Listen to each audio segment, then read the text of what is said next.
Hi, this is Steve Davis over at Total Wealth Academy, and this is Investor Tip Tuesday. I can't say this enough. Build a second stream of income. Build a second stream of income. Warren Buffett, 30, 40 years ago, made the comment, never rely on a sole source of income, always invest to build a second. Now, make a note.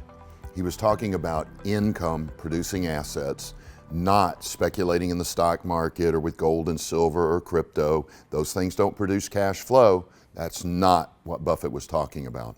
He was talking about income producing assets like real estate, something that puts money in your pocket every month or every quarter or annually. Why is this so important?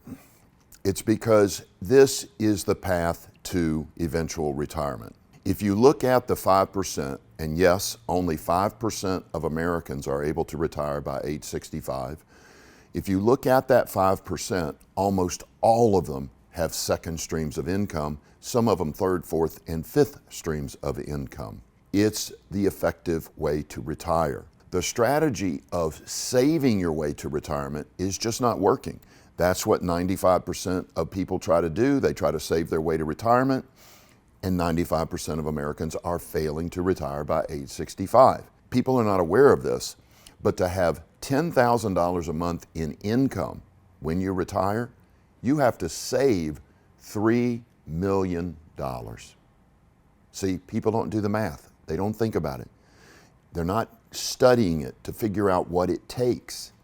See, if you understand that you have to save $3 million to have 10 grand a month in retirement, you begin to realize, I can't save up $3 million.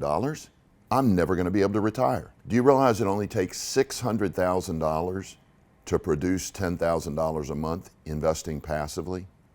At a 20% rate of return, $600,000 will produce $120,000 a year for you for the rest of your life, which equates to 10 grand a month.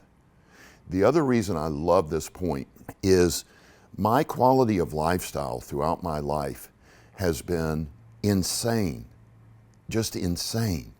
Because by age 30, I had enough passive or second stream of income that I never had to work again. I had time to romance my wife, to raise my kids, to hit the gym, to be involved with the charities of my choice. When you have a second stream of income, think about it. If your bills are $5,000 a month, and you have $10,000 a month coming in second stream of income, when do you have to go back to work? You don't. You're financially independent. What kind of quality of lifestyle would you have if that were the case for you? Think about it deeply, and you'll see why I say over and over and over again, build a second stream of income. That's Investor Tip Tuesday. Thanks for watching.